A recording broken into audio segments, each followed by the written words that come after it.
John Reynolds parked his car in the driveway, glancing at the fading evening sky.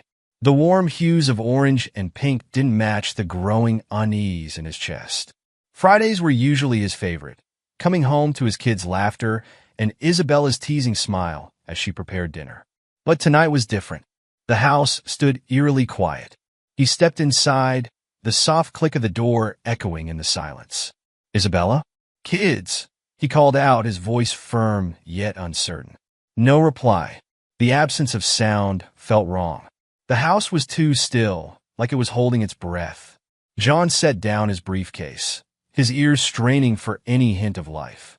The usual sounds, cartoons blaring from the living room, the shuffle of Isabella's feet in the kitchen, were nowhere to be found. "Isabella," he tried again, louder this time, moving through the house. The living room was empty, the kitchen spotless. His chest tightened as he climbed the stairs. That's when he heard it, the faint rush of water from the shower. His brow furrowed. Isabella never showered this late, and the kids should have been back from their grandparents' hours ago. Something felt off.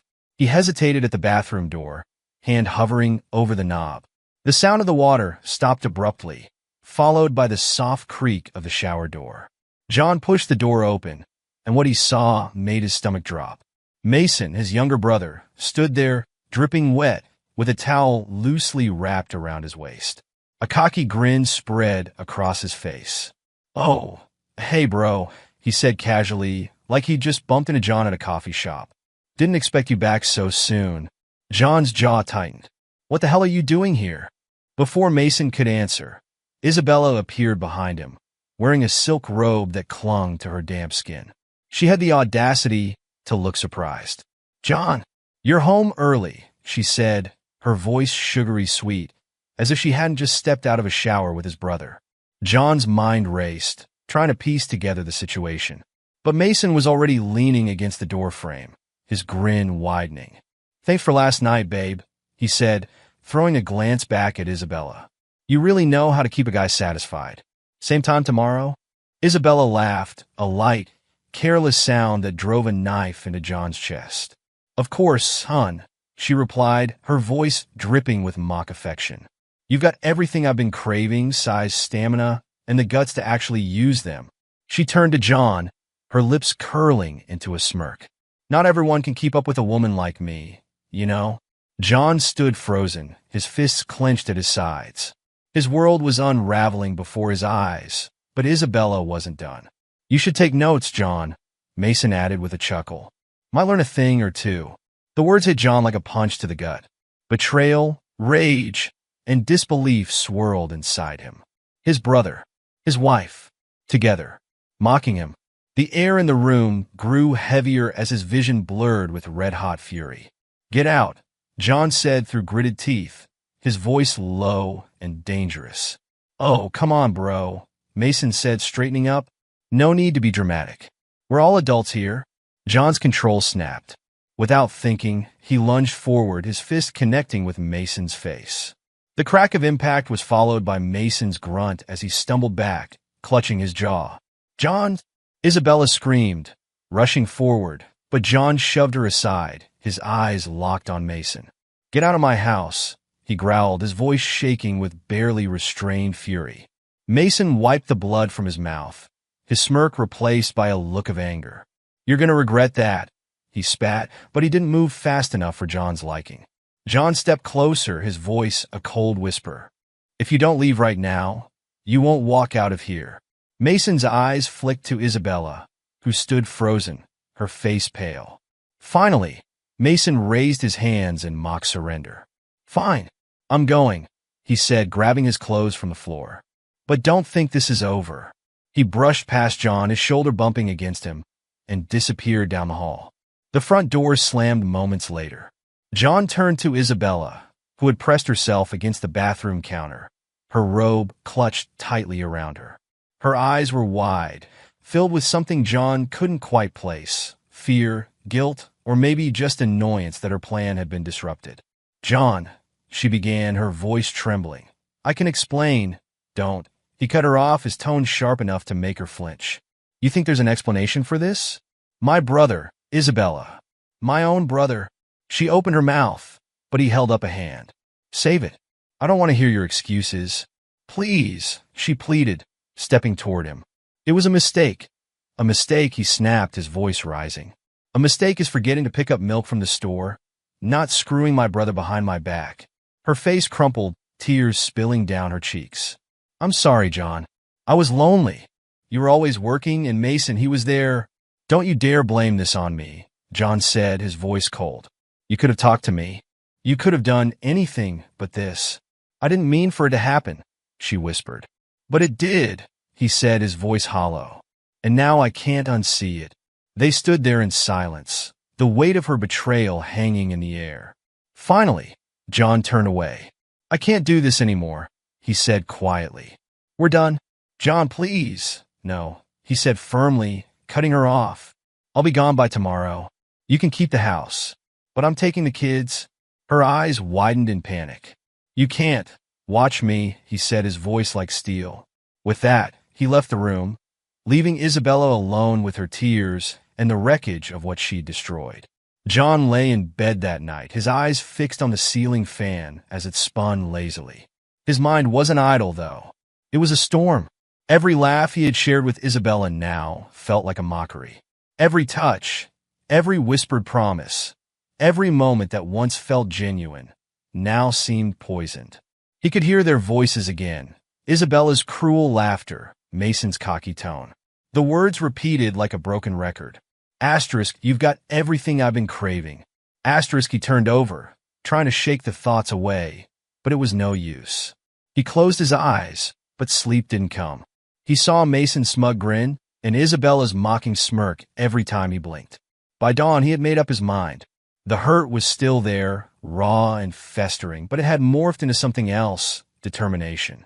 He wasn't going to let them win. He wasn't going to beg for answers or grovel for apologies.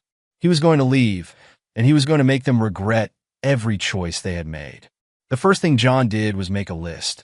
He sat at the kitchen table, pen in hand, jotting down everything he needed to do. The house had to go. The joint account had to be emptied. The kids needed to be taken care of. He glanced at the family photo on the wall, his chest tightening. The life he had built with Isabella was over, and now he had to start over. By mid-morning, John was on the phone with a real estate agent. I need to sell my house. Fast, he said, his tone leaving no room for negotiation. Fast, the agent asked. That could mean a lower price. Just do it, John interrupted. I'll take whatever offer comes first. Next, he called his bank. The joint account was still active, and he wasn't about to leave Isabella access to it. I want to transfer all the funds from my joint account into my personal account, he told the clerk. Sir, is there a particular reason for this transfer? The clerk asked. John clenched his jaw. Just do it. By the time Isabella returned that evening, John had packed his essentials and most of the kids' belongings into the car. He sat at the dining table, divorce papers spread out in front of him, his pen poised. He signed his name with a finality that felt like a weight lifting off his shoulders. When Isabella walked through the door, she froze. Her eyes darted to the packed bags and then to John, who looked up at her with a calmness that unnerved her. What's all this? She asked, trying to keep her voice steady. John didn't answer immediately. Instead, he slid the papers across the table. Divorce papers, he said flatly. Sign them. Isabella's face fell, her composure slipping. John, wait. No, he said, cutting her off. I've waited long enough. I've given you more than you deserved. This is over.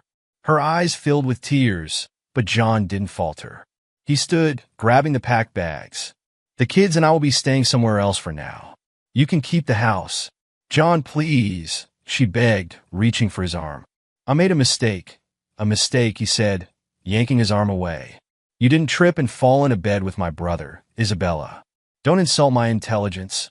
She started sobbing, but John wasn't moved. He walked past her, carrying the bags out to the car. The kids were already waiting, sitting quietly in the back seat.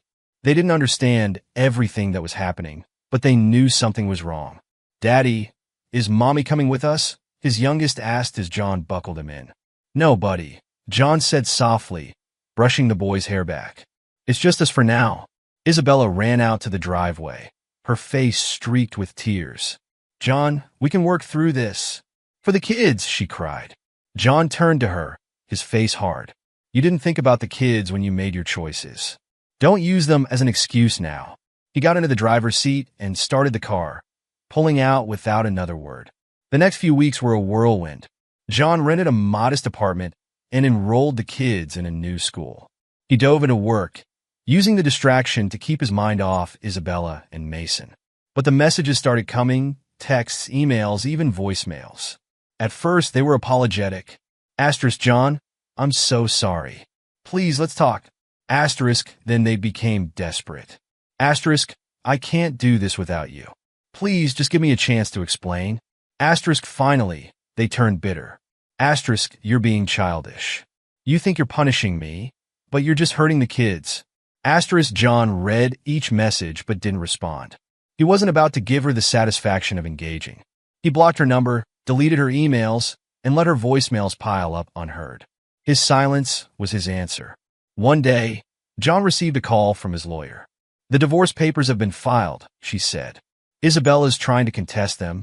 John sighed. What does she want now? She's claiming she didn't know you were planning to leave and wants more time to negotiate terms, the lawyer explained. Negotiate? John repeated, his voice cold. She can have the house. I've already emptied the joint account. What else does she want? Apparently, she wants to keep the kids, the lawyer said hesitantly. John's blood ran cold. That's not happening, he said firmly. I'm not letting her drag them into this mess. Understood, the lawyer said. We'll fight it. The custody battle was short but bitter.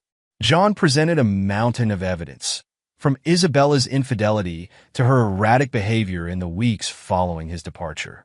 Isabella, on the other hand, had little to offer beyond empty promises and crocodile tears.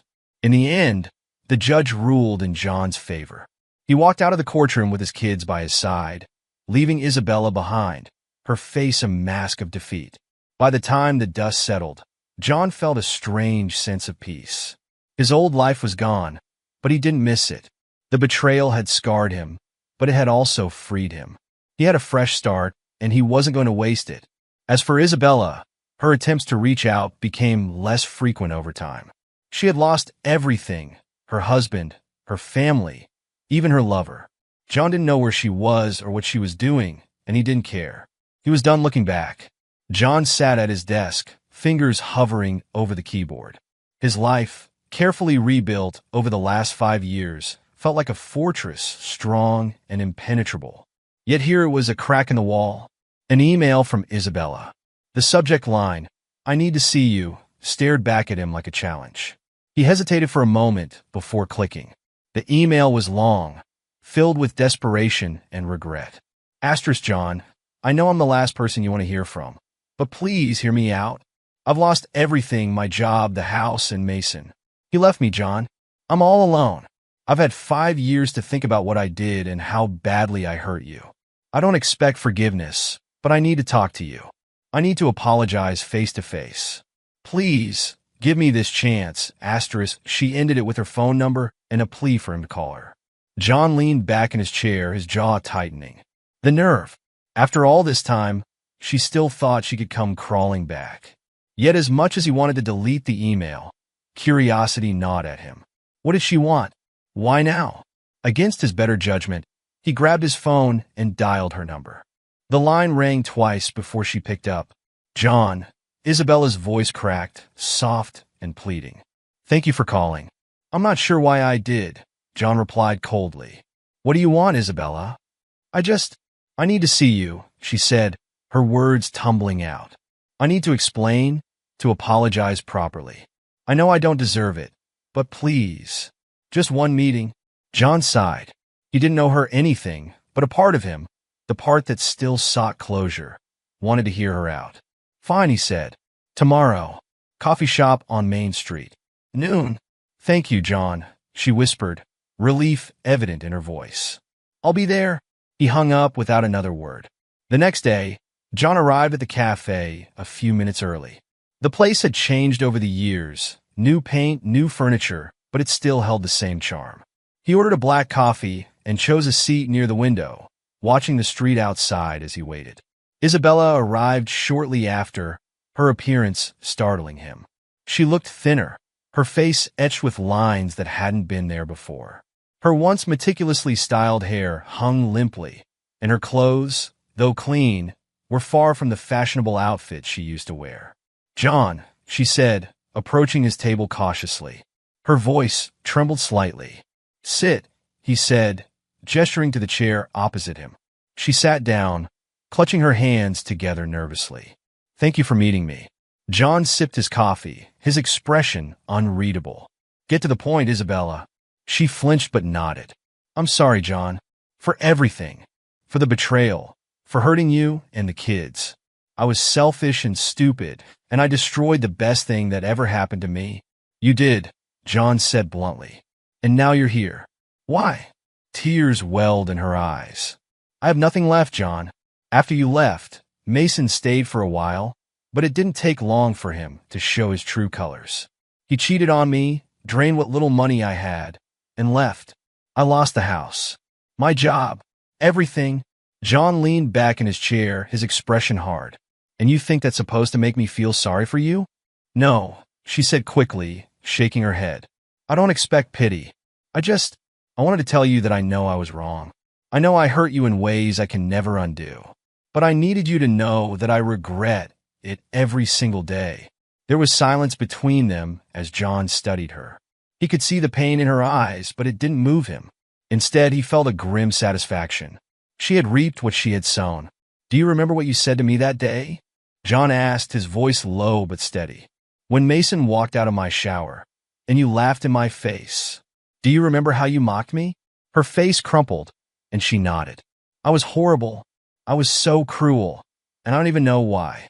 I thought I was being clever or strong, but I was just broken." John leaned forward, his eyes piercing. "You weren't broken, Isabella. You were selfish. You thought you could have everything and face no consequences. And now you're here because you finally realized life doesn't work that way." "I know," she whispered, tears streaming down her face. "I know, and I'm so sorry." John took another sip of his coffee, letting her words hang in the air. "I've moved on, Isabella. My life is better without you in it. My kids are happy. I'm happy, and I'm not going to let you drag me back into your mess." She looked up at him, desperation in her eyes. "Please, John, I'm not asking for anything more than a chance to make amends. To be a part of the kids' lives again." He set his cup down, his expression unyielding. "The kids don't need you, Isabella. They've seen what you did, and they've made their own choices. They're thriving without your chaos." Her shoulders sagged, and she nodded slowly. "I understand. I needed to try." John stood, pulling a few bills from his wallet and placing them on the table. "You've said what you needed to say. Now, let me be clear. I don't forgive you, and I don't want you in my life. I hope you find peace, but that's not my responsibility." He turned to leave, but her voice stopped him. "John," he looked back, his expression unreadable. "Thank you," she said quietly, "for at least letting me say this." John didn't reply. He simply walked out of the cafe, stepping into the sunlight. As he took a deep breath, he felt lighter, as if a lingering shadow had finally been lifted. Isabella was a chapter he had closed long ago, and meeting her had only confirmed what he already knew. He was better off without her. Life, after all, had given him a second chance, and he wasn't going to waste it. The coffee shop hummed with quiet conversations, the hiss of the espresso machine blending with the occasional clink of ceramic cups. John sat by the window, his fingers wrapped around a steaming mug of black coffee. He glanced at his watch, noting Isabella was late, a fitting reflection of how she had treated him in the past. The door swung open, and there she was. Isabella stepped inside, her shoulders hunched as if bracing against the world's judgment. Her clothes hung loosely on her frame, and her once pristine hair was pulled back in a hurried knot. As her eyes landed on John, she hesitated before making her way over. "John," she greeted, her voice trembling. She slid into the seat across from him, avoiding his gaze. John stared at her, his expression cold. "You wanted to talk? So talk." Isabella swallowed hard, her hands gripping the edge of the table as though it might steady her. "I know I don't deserve to be here," she began. But I needed to see you. To say I'm sorry. Sorry. John repeated, leaning back in his chair. For what, exactly? For cheating on me? For doing it with my brother? Or for laughing in my face when I found out? Her face crumpled, and tears pooled in her eyes. For all of it, she whispered. For being so cruel. For not seeing what I had until it was gone. John scoffed, a bitter smile tugging at his lips. You didn't just lose it, Isabella. You torched it. You made sure there was nothing left to salvage. She flinched, the words hitting their mark. You're right, she admitted. I did, and I've paid for it every day since. Mason left me. He cheated on me, took what little money I had left, and disappeared. I lost the house. My job. I lost everything, John. John took a slow sip of his coffee, letting her words hang in the air. When he set the cup down, he leaned forward, his eyes locked on hers. And now what? You want me to feel sorry for you? You think you can waltz back into my life because you've hit rock bottom? No, she said quickly, shaking her head. I don't expect anything. I needed to tell you how sorry I am. To ask for your forgiveness. John laughed, the sound sharp and humorless. Forgiveness? He shook his head.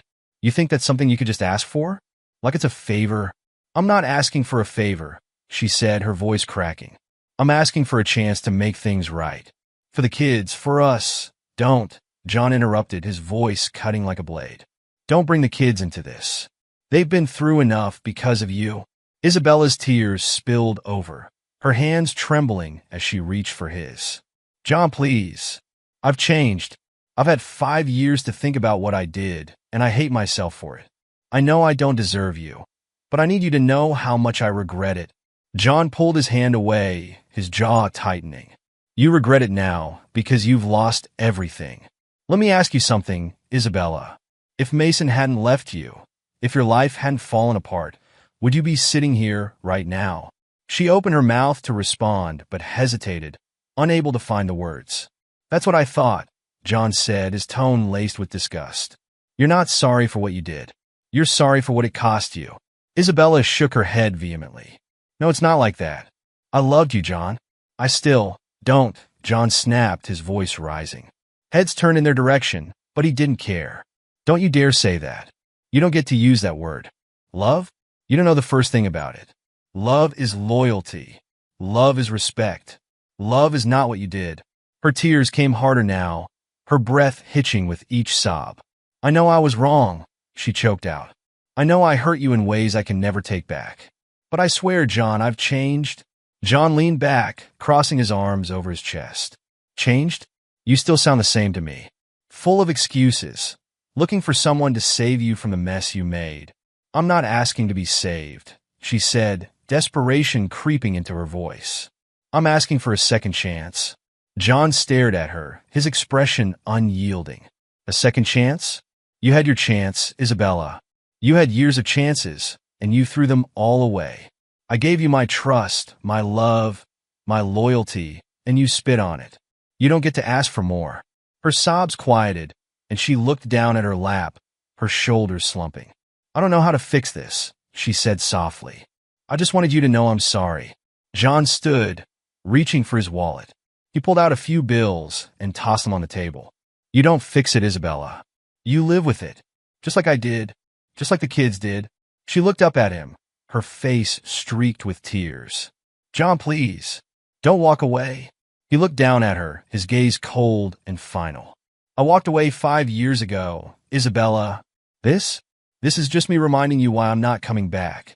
With that, he turned and walked out of the cafe, leaving Isabella alone at the table. As the door closed behind him, he took a deep breath, the cool air filling his lungs. He didn't feel anger or satisfaction, just relief. He had faced the past and emerged unscathed. As he walked to his car, he glanced at his phone. A message from his girlfriend lit up the screen. Asterisk, hey, can't wait to see you tonight. The kids and I are making your favorite for dinner. Asterisk, John smiled for the first time that day. His new life awaited, and he wasn't about to let the ghosts of his past ruin it. John had always been a patient man.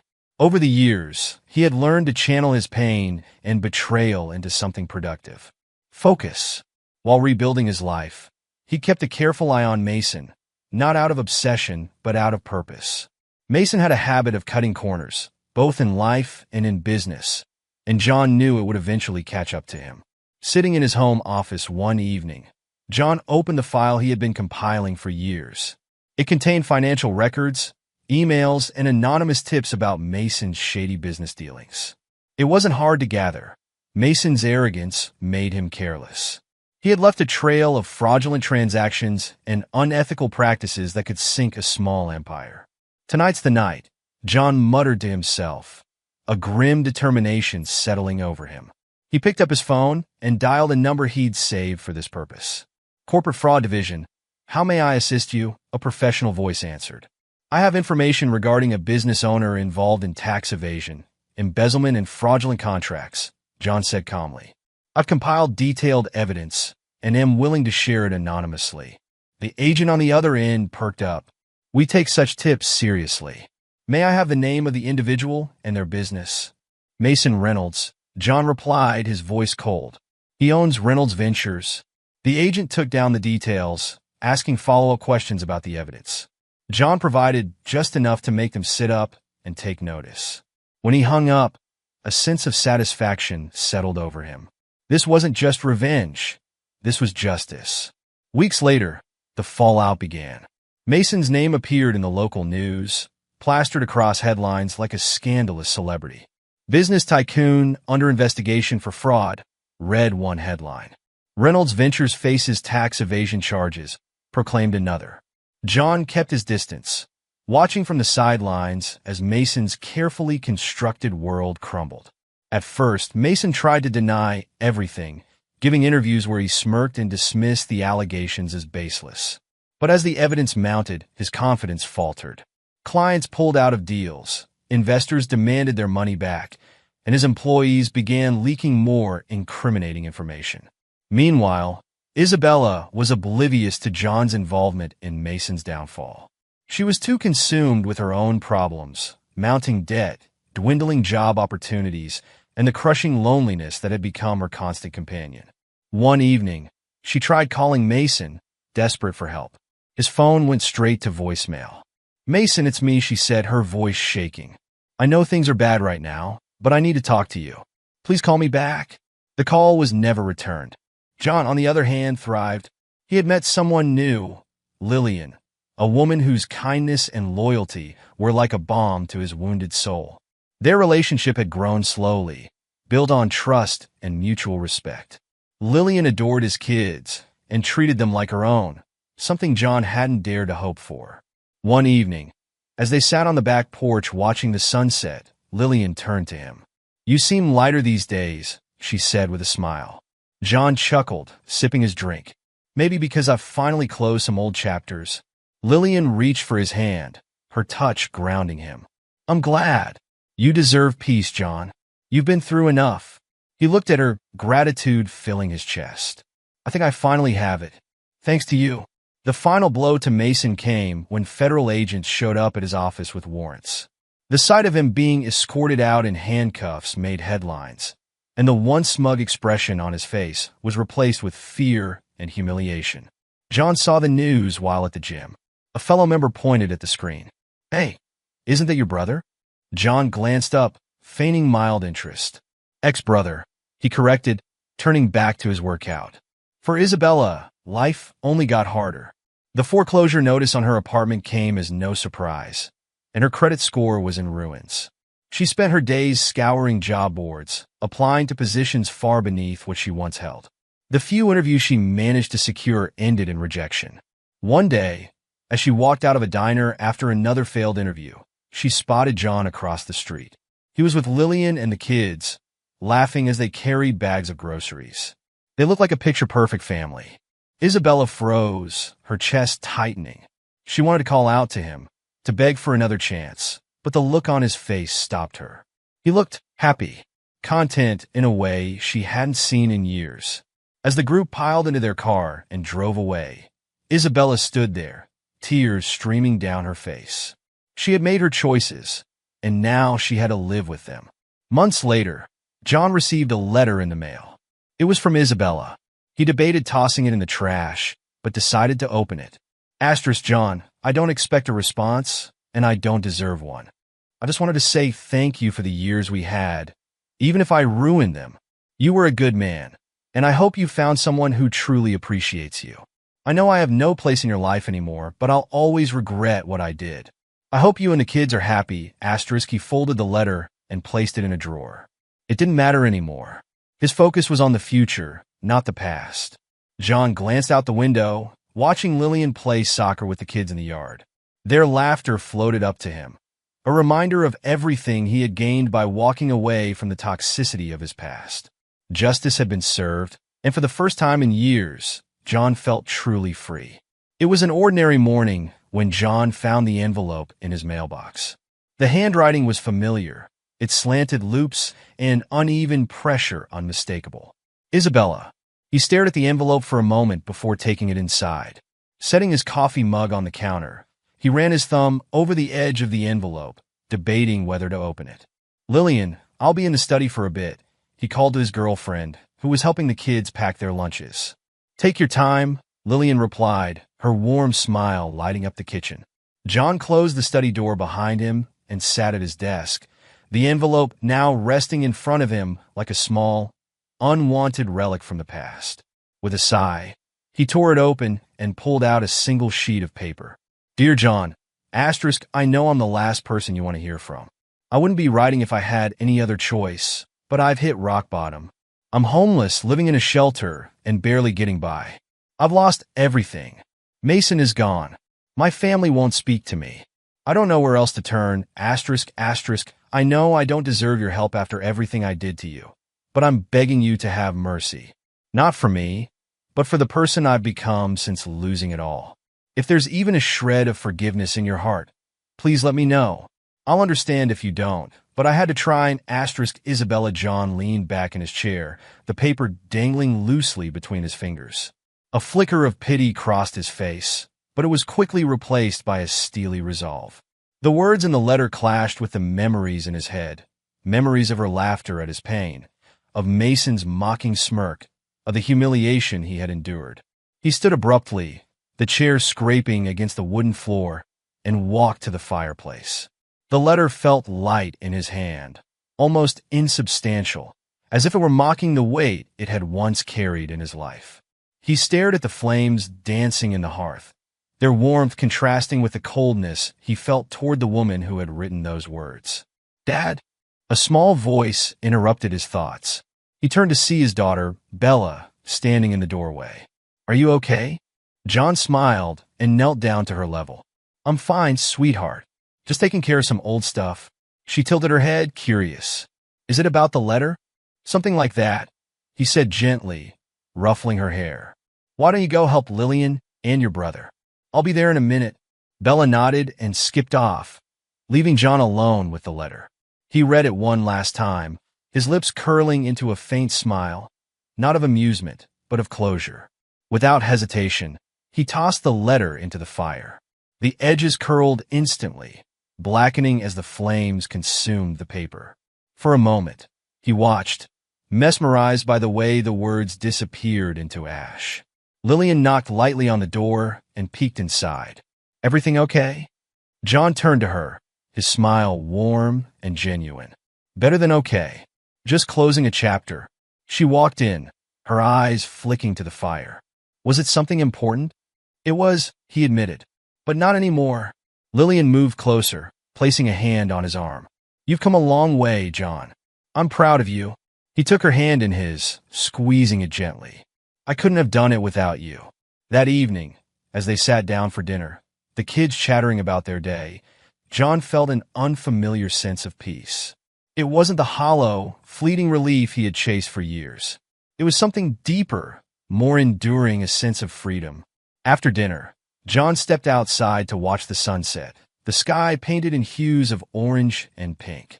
He sipped his coffee, the cool evening air brushing against his skin. Lillian joined him, wrapping her arms around his waist. What are you thinking about? She asked. He glanced at her, a soft smile playing on his lips.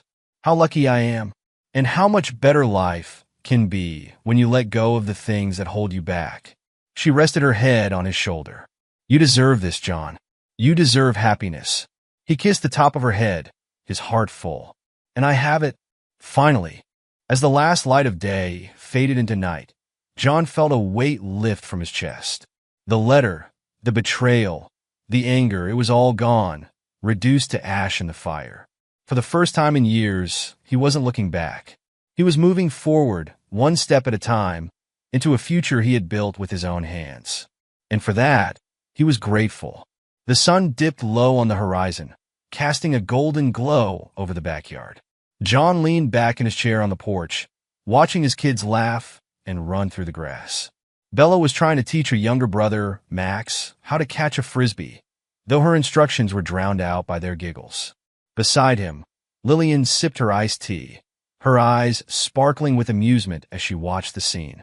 I think Max is going to need a little more practice, she said, chuckling as the frisbee sailed over his head again.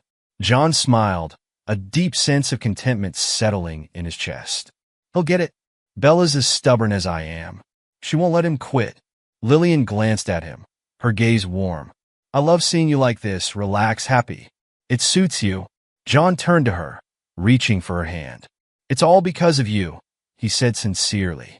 You showed me what life could be like when it's built on trust and love. She squeezed his hand. You did the hard work, John.